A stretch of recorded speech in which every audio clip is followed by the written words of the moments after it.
Well, we've just seen A Dry White Season, which is a beautiful film, a sad film, an important film, a director's vision, which I think is important. I sometimes feel that I don't know if we would let a woman do a film these days that is such a big, on such a big scope. There are so many reasons why people wouldn't do that. It's, you know, the subject matter, how depressing it is, how, you know, I don't think that they would see it as a commercial kind of piece of material. So somebody really had to want to do this passionately. Well, that's what's the interesting backstory of the film is that she did a film called Sugarcane Alley. It did create some notice. She goes to Hollywood. She meets with Lucy Fisher. Lucy Fisher is an executive. She asks her what she wants to do. She says, "I like to do The Color Purple." And she tells her, "Well, unfortunately, that one's taken."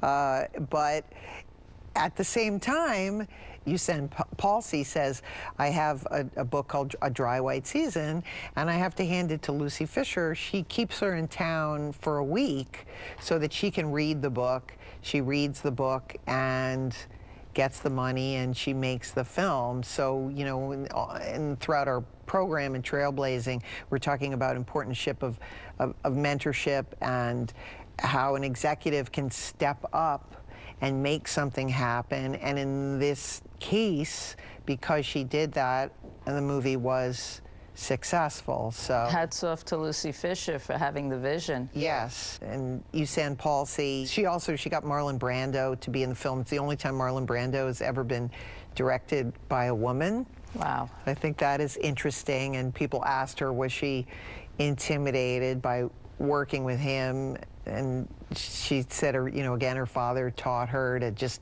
treat everyone as a human being. And I think, again, Brando in this movie, it is a little bit, it's a different performance for him. It's subtle. It feels subtle. And he must have really respected her, because I've heard that Brando would deliberately do a bad take to see if the director noticed. Mm-hmm.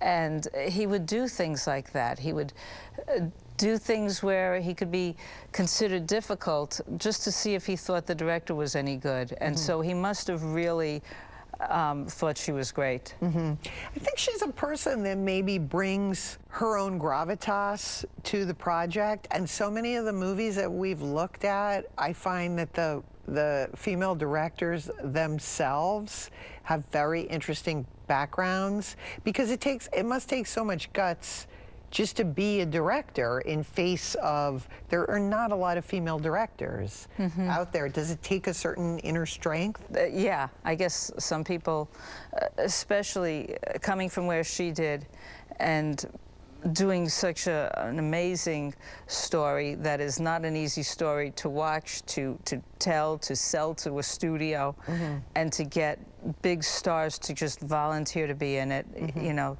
that had to come from, you know, some real inner strength. Yes, I agree. Well, coming up next, we have a movie from Australia's Gillian Armstrong.